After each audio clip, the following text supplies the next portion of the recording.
The Daily Jaws 50th Anniversary interview series is a collection of amazing conversations exploring the legacy of Steven Spielberg's screen adaptation of Jaws through the eyes of the fans. We'll be talking to famous fans, shark experts, people whose lives have been changed by the movie, and those that were there that helped to make the film. We'll also be telling you about two amazing organisations that are very close to our hearts. Anyway, that's enough from me. Thank you for listening and enjoy the show. I was afraid that the shark was going to come up through the bottom of the swimming pool. I was afraid the shark was going to come up through the pipes in the bathtub. This fandom has brought so many people together across so many generations. What I've always said about classic movies, and it's something I try to bring to the channel, and something that I try to tell everybody, is that a great movie is timeless. A great story, a movie that's technically well made, a movie that, and I think that Jaws still holds up technologically. It's timeless because drama is timeless, because we've been watching stories about characters bouncing off of each other forever, as long as people have been making movies. Hey guys, it's Ross over at The Daily Jaws with another 50th anniversary interview. Today, I'm joined by someone really, really special. He was a member of Screen Junkies. He's a 4-time Emmy-nominated producer of Honest Trailers, and he's one of my all-time favourite film critics. Please welcome to The Daily Jaws, Dan Murrell. Dan, I feel like how I'm you doing? home. This is great. I love it. I'm amongst my people. Honestly, it's a real thrill to have you on the show because, as I said before, I've been watching you for a very, very long time. And the reason that I reached out to you, and you've very thankfully accepted the invitation to interview, is because every time you do one of your videos, or if not all of them, there's always something Jaws-esque in the background. And I'm like, something tells me this guy might be a fan. Yeah, always. This poster here that I hung up when I changed studios, I've had that poster since I was 14, maybe 15 years old. That poster has gone. It was in my bedroom growing up. It went to college with me. It went to every apartment, everywhere I lived in California. Finally, I got it framed because it was literally falling apart. But this goes with me everywhere, as does my love of Jaws. That is beautiful. And you were saying just before we came on air that you actually, one of your first videos on your YouTube channel was about Jaws. Yeah, I think the first week, or maybe definitely within the first couple weeks, when I started my channel, you have that freedom to do whatever you want. And the first thing that came to mind, I said, I'm going to do a video called Why I Love Jaws. And it's actually, I still get comments on it. It did pretty well. I'm always running from the copyright man on that one because Universal's very stringent about their copyrights. That was like a 6-edit cut edit video trying to get it down. But I love that video and I love the movie. And I always try to speak authentically on the channel, things that I really love. And Jaws has always been, for me, it's my favorite movie. It has been for, I can't even tell you how long. So it's just something that's stuck with me all these years. Yeah, I feel very similar. It's a movie that I saw when I was maybe sort of 4 or 5 years old. I think you and I are fairly similar in age. And it's like, it's just stayed with me. I mean, could you believe it's 50 years since Steven Spielberg's screen adaptation came out? No, because, I was born in 83, so that was 8 years after the movie came out. And I think that it's still as relevant and fresh and known now as it was, when it came out, when I was born, when I was growing up. And what I love to hear is when people will watch my Why I Love Jaws video, or they'll watch another thing that I do, and they'll comment and they'll say like, hey, I watched Jaws and I didn't really want to watch it because it's kind of an old movie. That's actually a really good movie. It's like, yeah, it is. It is actually a really good movie because it's about not just the shark. It's about the characters. It's about everything else. And that kind of stuff is timeless. It's going to be as good 50 years from now as it was 50 years ago. Mm-hmm. And I totally agree. And I think I actually watched a movie a few years ago with a friend of mine, and she's quite a bit younger than me. And the thing that she came away from was she can't believe that none of it was green screen, that they actually did it for real. And I'm like, yeah, these guys were crazy. They were out there on the real ocean with a real boat, with a real mechanical shark that didn't work. But that all aside, it's still an incredible story. Tell us, when did you first see the movie and what are your sort of memories of that? Well, I wasn't 4 or 5. Wow, that's intense. I wasn't quite. I don't know exactly how old I was. I know I was young enough that watching, especially the Quint scene at the end, and a few others, the head popping out of the boat, the leg sinking down. I remember thinking, like, am I old enough to see this? Like, I was just on the edge of it being a little almost risking too young, but not quite. It scared me. The story that Hooper tells about, the shark eating his boat, that kind of reminds me of my story with Jaws. It's like, it scared me to death and all that. But at the same time, it started a fascination with it. And so I think I rented it I think it was with my grandmother. We used to go rent movies on Wednesdays after school, and I picked up Jaws and watched it on VHS. And it just stuck with me. And also at that same time, I think maybe a little bit before, I'd seen E.T., and so then I started connecting the dots with the Steven Spielberg guy and started getting into more of his films. But Jaws, to me, I think when I was younger, it was more about the shark and all that, the suspense, etc. But as I've gotten older, it's a lot more about the characters too, because I see depths to the movie that I didn't see the first time. And I can relate to characters in ways I didn't the first time. And I think that's what makes the movie really great. If it was just about the killer shark, I think it probably may have been a big hit when it came out. But I think because it's so well written and the characters are so well rounded, I think that's why it stuck around so long. Yeah, I've done a few podcast interviews myself, and I absolutely echo what you said there. It's a movie that kind of grows with you. And I think, like you say, I was like watching it like you were as a child, for the blood, the guts, the gore, the shark, the legs, and all that kind of stuff. But then as you get older, you kind of think, oh, wow, this movie's actually got quite a lot to say. Which leads me to my question, and I always get a different answer to this question. What do you think Jaws is actually about? What do you think it's trying to tell us? I've always thought that Jaws is about these three guys who together are the perfect team. Like if you were to combine all of them into one person, they would have had this fixed instantly. But it's about especially the second half of the film. The first half of the film is the setup and what's going on at Amity and all of the mayor and getting them out to the ocean. Once you get out there, I think it is almost like a character study of these three guys who each are able to fill in what's missing in the other one. And this sort of duel and this push and pull and finding that middle ground. And really, I think that Brody is the one, and in the end, who's able to find that middle ground, and that's how he, was able to take out the shark. But for me, I think the heart of it is really in exploring Quint and Hooper and Brody, and just what it is about each one of them that makes them both the perfect person to be out there and the least desirable person to be out there trying to take care of this problem. Yeah, I think that's a brilliant way to put it, because obviously I've watched the movie a few times, but what I agree, it does turn into a character study, and it's kind of like the first half is how does the shark impact the characters in terms of the mayor, Quint, Hooper, Brody, Mrs. Kintner. Every character is somehow impacted by the shark, and they all have a very different reaction. But then obviously the second half of the movie is Quint, Hooper and Brody, and then it's about how do they impact each other, and like you say, that they could actually take the best of them and form the perfect solution to take care of this problem. And there's an amazing theory, who I can't credit it to myself, where when you look at, by the way, spoilers, guys, when Brody finally kills the shark, it's a combination of all three of them when you look at it in that moment, because it's Hooper's tank, it's Quint's rifle, and it's Brody's shot. So the three of them have actually killed the shark. Now, I can't take credit for that. Actually, Charlie Sheen came up with that theory, believe it or not, because he's a massive Jaws fan. Yeah, I was watching a documentary. He's got some replicas of some of the things from Jaws, and he started talking about it. I was like, damn, that's really actually quite insightful. But then beyond that, you kind of look at the relationship between these three characters, and it's almost like Quint and Hooper are like a mum and a father arguing all the time, and Brody is the child in the middle of it all, because this is not his world. He's out there on the ocean, which he hates. He's fighting an animal he doesn't understand. And you've got Quint on one side of the spectrum, who's kind of stuck in the past for very tragic reasons, and he's very traditionalist. When you look at his boat, it's very old and rickety, and but that's the boat they go out on. Hooper is much more about youth, the future. He's very technologically driven. He's kind of looking at the latest thing, and he's quite excitable when the shark comes around, whereas Quint is very much more, for me, when he comes out and he sees the shark for the first time as it's coming towards them, just after the bigger boat moment, I think you kind of see fear in Quint's eyes, almost as if that's the shark that's come to get him. Is this his time, kind of thing?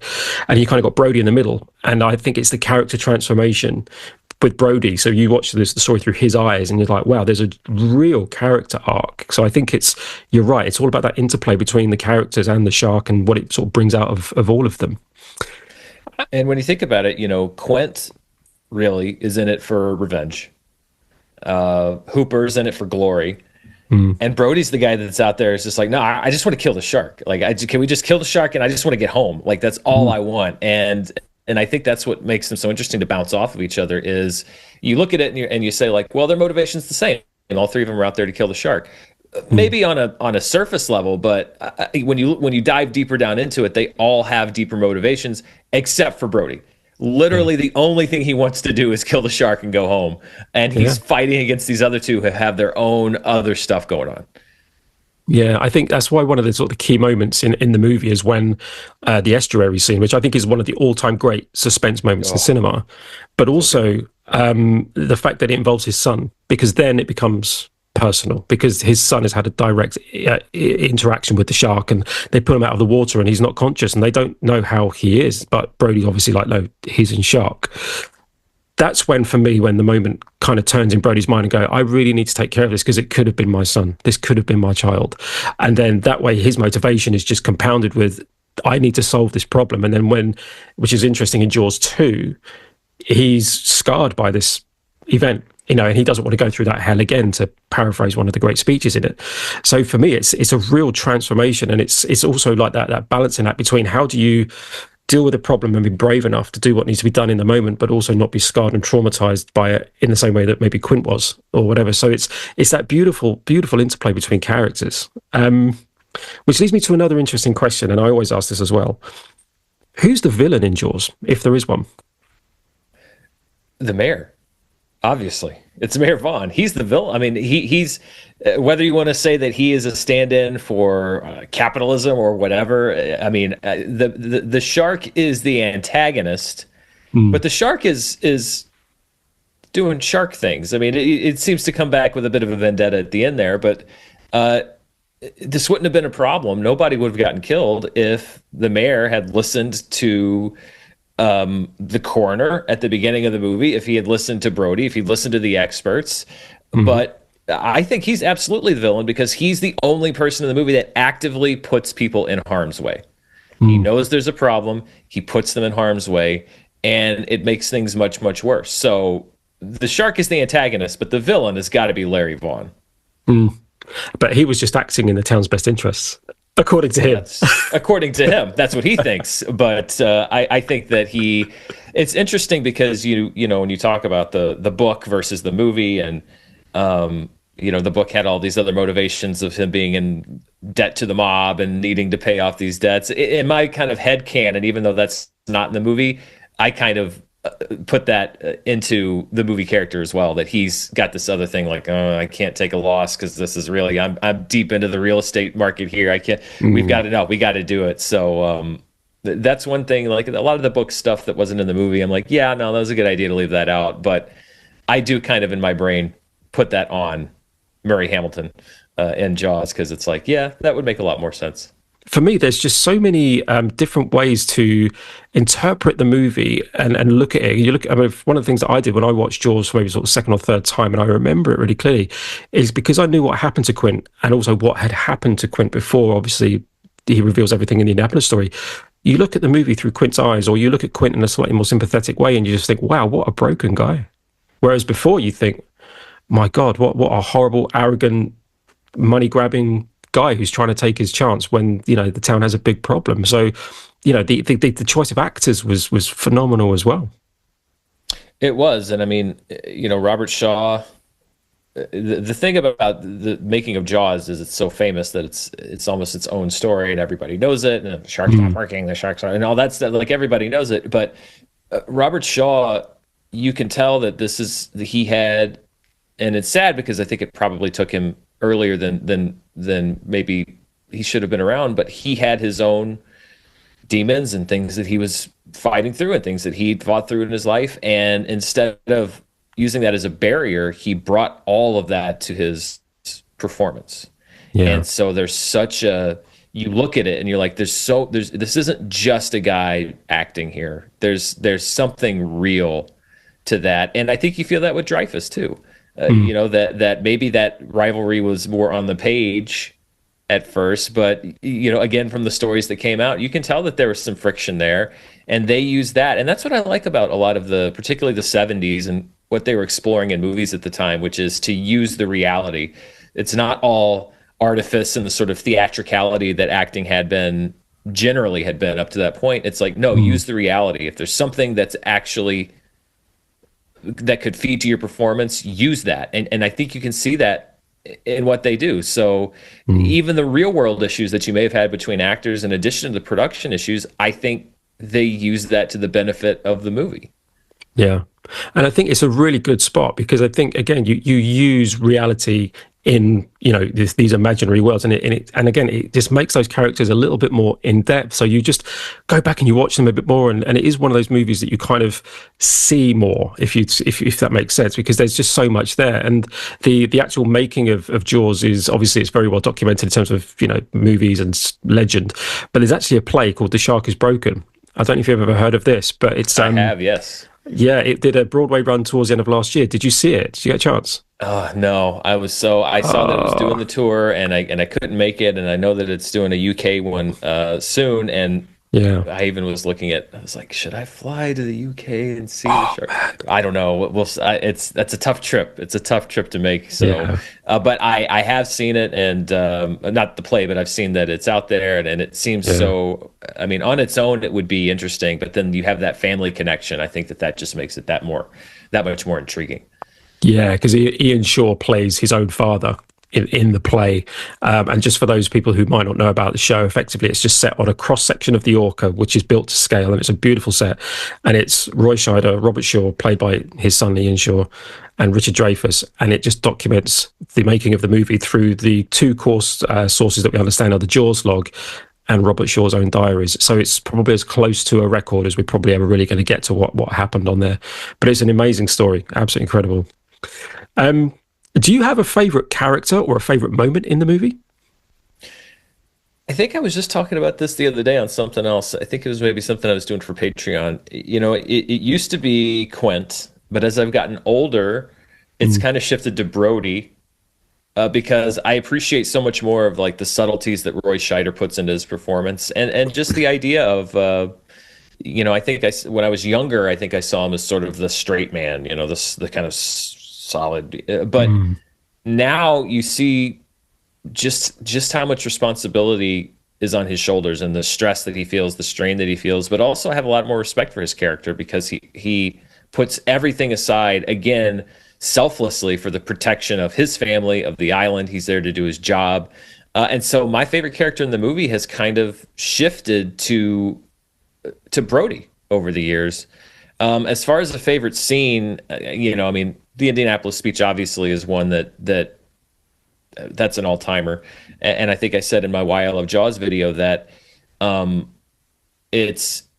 don't know if you would see a movie as it was cresting toward its finale stop for 8 minutes or so for a monologue, right as you're hitting the crescendo of the movie, but it works. But favorite shot is that shot still of like we were talking about the estuary, that overhead shot, and you can see the shark under the water. Oh, nightmare fuel. And people can say whatever, the shark looks fake if they want to say that when it's above water, whatever. I don't think that it looks particularly fake, but the way that shot underwater, that is horrific. That shot is terrifying, and it's my favorite shot in the movie itself, because it captures what makes the movie so scary. Oh, and it was the way that Spielberg, as he said, he had to find a way to make the water scary, and I think it was brilliant. Would you mind if we just pause for a second? I've just got... Oh, sure. Just for 2 seconds. I'm just having a bit of a technical thing. Bear with me just 1 second. No worries. Happens to me all the time. Oh, there we go. Oh, whoa. Hey, Jeffrey. Hi, I have an arrest warrant here for Dan Murrell. Yeah, Dan Murrell, yeah. For loving a movie too much and for being too articulate about it. And it just can't go on like this, Wow. I think I just turned bright red. This is crazy. Oh, come on. I'm a fan. As am I. But you're not wearing your Seminoles hat. Not today. No, it's in the wash. It's the one day it's in the wash. But you have the right poster there. I do. Roger Castell told me that he put a model on two folding chairs, and that's how he got the woman swimming. That's how he painted it. That actually makes a lot of sense now that you say that. Oh, for sure. That's not actually the truth. That's actually Jeffrey in a wig. That's what happened. Now, please, listen.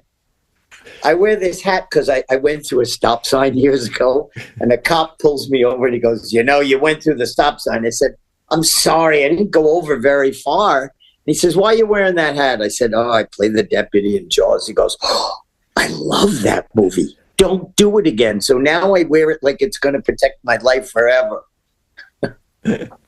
Oh, wow. This is crazy. You blew my mind. Listen, I've watched your stuff. I'm impressed. You really, when you broke down Jaws, I thought it was so smart.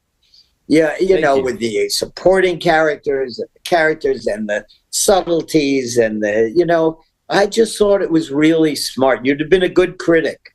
Thank you. Well, I review movies from time to time, and I try to bring that to a lot of movies. Is let's break them down. Let's talk about their pieces and what makes them work, and sometimes what makes them not work. I think you've just made Dan's day, Jeffrey. Made my year. Listen, you are a very cool guy. I admire you. Well, thank you, and I mean likewise. I'm not going to gush too much, but if I may just. In my video, I talk about how every scene and every moment really builds up to how the movie works, and I think that your work, but I think that your work when they discover the initial with Chrissy on the beach and just your reaction to that, it really sets up the horror of what's coming and the effect that it has on people. And although a lot of people would just say that's a small moment, but it's one of many moments that I think adds up to why the movie works. I so appreciate it. It was the first day of principal photography. I was so nervous. I thought I could really throw up. Well, it was my pleasure. I must run, but I really wanted to come on and do this. And I'm a big Ross fan, and now I'm a fan of yours because I actually watched your stuff and I really appreciate it. You are articulate, and I love that you love this movie. I think it's fabulous. Thank you for being a part of it, because it is my favorite movie. This has been an absolute thrill for me. Dan, thank you. Thanks, cheers, Ross. Jeffrey. No worries. Bye. Take care, Jeffrey. Bye, mate. Bye. See ya. So I'm sorry, he does that from time to time. He just gate crashes calls and stuff and just turns up and just, takes over interviews. That's what he does. I'm sorry. Oh, man. I literally, I think my face turned bright red. I started sweating. I think you see my glasses start to fog up. That was, wow. That was, thank you for that. That was incredible. Good stuff. No, I mean, he's a great guy. And sort of when I've told him about what we're trying to do with all of these interviews, it's like, I'd like to speak to these fans. I'm like, absolutely. Dan's on Tuesday. Hey guys, it's Ross. I hope you're enjoying this week's episode. Bruce and I just wanted to take a moment to tell you about a couple of the organisations that we've been working with, and also some of the new products you can find in our store. Minorities in Shark Sciences, or MISS for short. A non-profit founded in 2020 that champions diversity in shark, ray and marine sciences.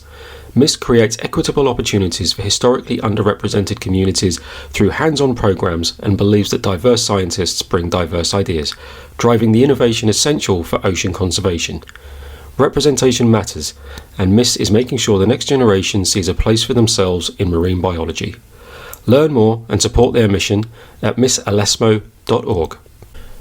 The mission of the Tourette Association of America is to provide help and hope to those affected by Tourette syndrome, tic disorders, and associated conditions through awareness, research, and support. It's the only national organisation serving the community and works to raise awareness, advance research, and provide ongoing support to patients and families impacted by Tourette syndrome and tic disorders. To this end, the Tourette Association of America directs a network of 31 chapters, 83 support groups, and recognises 18 centres of excellence across the country. It's a non-profit organisation and is extremely close to the heart of not just Jeffrey Kramer, but also his family. The Daily Jaws store is home to some of the world's most exciting Jaws products, including screen-accurate barrels and tanks, a chalkboard shark shadowcaster, a yellow barrel koozie, an orca transom and 3 yellow barrel keychains, and much more. Visit store.thedailyjaws.com. For non-US orders, please email orders@thedailyjaws.com. Thanks for listening. Now back to the show. Okay, so we talked obviously about the movie, and I've got some controversial questions coming up. But before we get to those, what about sharks? Because obviously Jaws isn't just a great movie; it's also something that's either a great source of fear or fascination for sharks. Where do you kind of sit with the whole shark topic? Well, I will say the movie terrified me beyond belief. When I first saw it, and again I was younger. When I first saw it, I was afraid that the shark was going to come up through the bottom of the swimming pool. I was afraid the shark was going to come up through the pipes in the bathtub. I mean, it literally did make me terrified of water. Ever since then, I've really grown an appreciation of it, and I mean, I definitely understand Peter Benchley and his sort of regret that something that he did, caused such a negative reaction.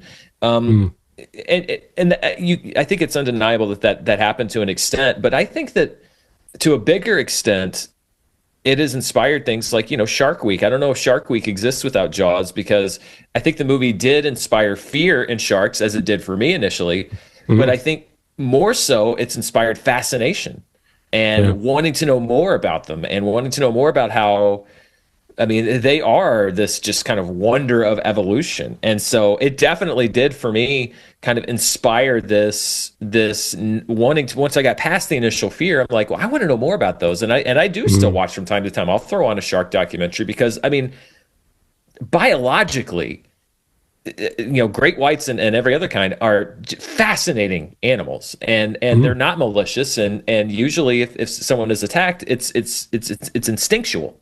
It's not, they don't roar. We know that. But I actually am, I get the take that, it demonized sharks, etc. But I really do think that it's led a lot of people to want to learn more about them, because it's certainly where it led me. Absolutely. And I think the thing is as well, first of all, like one of the hashtags we have to use on the Daily Jaws occasionally is Jaws is not a documentary. We have to remind people of that very occasionally. Yes. But, you're right. But the thing is, the whole idea of Jaws, as far as the shark was concerned, it was supposed to be a force of nature. It was supposed to be terrifying and push each character to the brink. And that's why I think people came away with that impression of sharks. But also, to your other point, a lot of other people actually were absolutely fascinated with sharks. Like for me, I was like, when I watched it, I was just like, that's the most incredible thing I've ever seen. It's scary, but amazing. And, I'm very lucky in terms of what we do on the Daily Jaws. We get to talk to shark experts and all kinds of people. So, they're constantly pushing the boundary in terms of what we know and we understand. And since like this explosion of drones and drone footage of sharks, there is some incredible stuff where there's great white sharks swimming in and amongst surfers in the surf. So we now know that just by nature, they're not actually mindless killers. Obviously, the shark from Jaws is an extreme version of a very particular predator, but it's not, the generalization. That's not, the way that all kind of sharks are.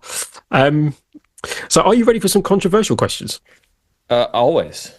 Good man. Okay.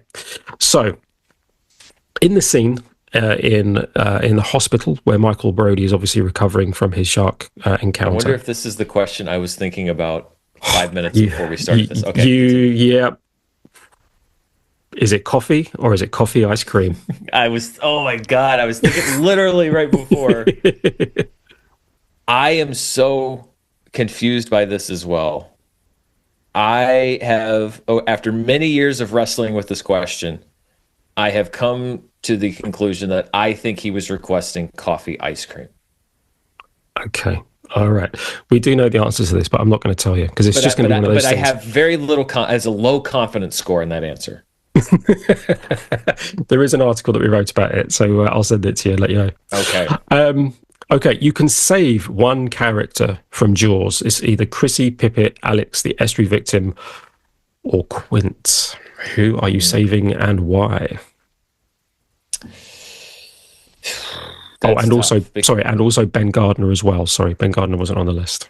That's true. Because by exclusion, I'm also dooming the rest of them. But yeah, it's hard for me not to say Alex, just because he's young and it's just so horrific what happened, and not that it wasn't horrific for anybody else, but I think the tiebreak here is if I can literally only save one of them, I'm going to save the kid because it's always tragic when somebody dies, but a child death.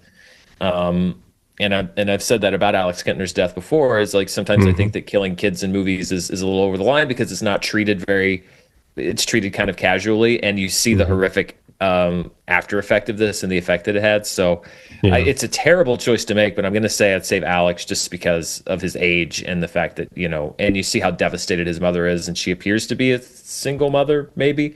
And I have a lot of sympathy for that as well. So I would, regrettably, if I can only say one, I'm going to say Alex.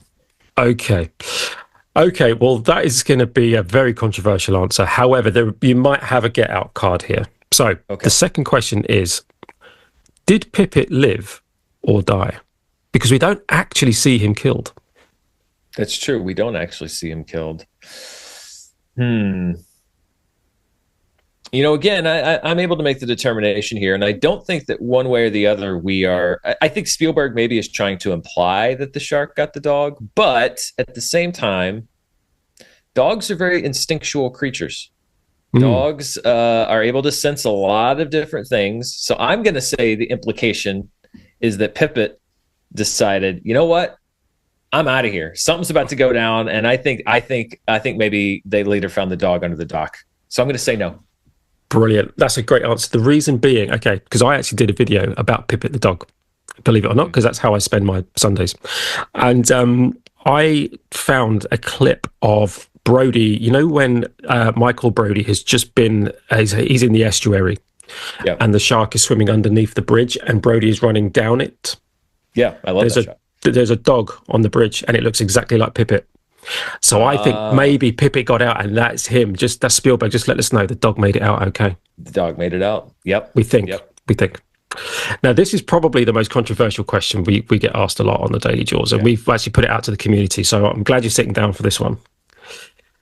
Why didn't they take Hooper's boat? Here's what I'll say. You saw the fuss that Quint put up over Hooper bringing on air tanks and all of his gear and stuff. I don't think if it had been up to him, and we know if it had been up to him, he wouldn't have allowed that on his boat. There's not a chance in hell that Quint would ever hunt a shark on anyone's boat but his own. So I think that maybe Hooper suggested they take his boat. There's no way Quint would, because first of all, it wouldn't be his boat, which means technically he would not be the captain of that boat. And also, he had no respect for the modern technology or any of that other stuff. I think the boat would have been a deal breaker for Quint. There's no way he would have gone on Hooper's boat. Good answer. I'm kind of in agreement. I think it was about is Quint's way or the highway kind of thing. Yeah. Yep. Gotcha. Okay. Rank the sequels. Best to worst or worst to best? Best to worst. I you know what, it's release order. I've always thought that Jaws is Jaws is one of the best movies of all time. Jaws 2 is, I think, a solid movie. It's just when you compare it to the first movie, it's a drop down because the first movie is so good. I actually don't think the Jaws 2 is that bad. It is a bit of kind of going back to the well, but you've got Scheider in there. I think you keep a lot of the Amity stuff that worked in the first film. How Larry Vaughn is still there, who knows? I have to talk to the voters of Amity. But then big drop, Jaws 3 for me. Massive drop. And then somehow another massive drop to Jaws the Revenge, which when I was young used to be my second favorite, but only because they showed the shark the most in Jaws the Revenge. And so you got like the most shark. Once I actually started like watching the movie, I was like, oh, this is bad. This is a bad movie. Yeah. But at the same time, Lorraine Gary, very good in the movie. So not all bad. Well, the thing is, because when it comes to the sequels, apart from Jaws and Jaws 2, and because I did the interview series with the cast and the crew, including Jeannot and John Hancock, who was the original director of Jaws 2, I got a very valuable insight into actually the troubles around that production. So for me, Jaws 2 is always going to be second. But Jaws 2 and Jaws 3, they always, Jaws the Revenge and Jaws 3D always kind of swap roles, because I think the most fun is Jaws 3D in terms of it's in SeaWorld, it's quite novel, and I think the use of the shark is quite good because it's in darkness quite a lot, which is good. But then you've got this just absolute, I don't know, mental film that it's like, why not? Why not? It went to the Bahamas and it roared. I mean, why not? Where else can you go with this franchise? That's the thing. There was nowhere else to go. I don't like that they sort of dragged the rest of the Brody family in there and like, oh, he died. Chief Brody died because he was scared and he had a heart attack. It's like, no, that's not. That would not have happened. But no. I mean, it is rough, well, which is why it leads me to my next question, which is, and I love this question. This is the most fun. If you were, say, the head of, I don't know, Universal or the studio or the people that have got the rights to Jaws, what would maybe be a Jaws pitch for you? What would be your 60-second Jaws pitch if you had one? And you can start anywhere. It doesn't have to be Jaws 5. It can be like what are they called? An in-between qual, kind of like the Alien Romulus thing. Yeah. Put it wherever you like. I would have it not be Amity set at all. Not connected to Amity. If you want to make an oblique reference to it, but if you have to use the Jaws name, if they're saying pitch me a Jaws movie, then I would say, okay, let's go back to the formula of what worked with the first one. Let's set it somewhere else, not like under Paris, not like the shark is under the Eiffel Tower, not like that. Somewhere that it makes sense. Maybe it's set in South Africa, maybe it's set in Australia, somewhere closer perhaps to a great white's territorial waters, and let's take the community of what worked in the first movie, find some strong characters, cast good actors as those characters, and let's basically try to tweak the Jaws formula and make a great thriller with the same premise, but that is sort of its own thing. And again, if we have to put the Jaws name on it to get people in, okay, but let's focus on making a great thriller, making a great shark movie, and draw those connective ties where we can, because if you go back to the well and do it at Amity and do it, it's just there's nowhere to go if you want to improve. And for me, anytime you make a movie, it's let's not make a movie just to make it. How can we improve or do something different or make something better? And you can't really make Jaws better, so let's make it different. Yeah, brilliant. Okay, I'll consider it. I'll take it under advisement. All right. Okay, so before we wrap up, do you think Jaws could be remade or rebooted today in I don't know, because Strafus was saying that he might like to see a Jaws update with a CGI shark. I mean, what are your thoughts around that kind of stuff? I'm not automatically anti-remake in every case. For example, West Side Story.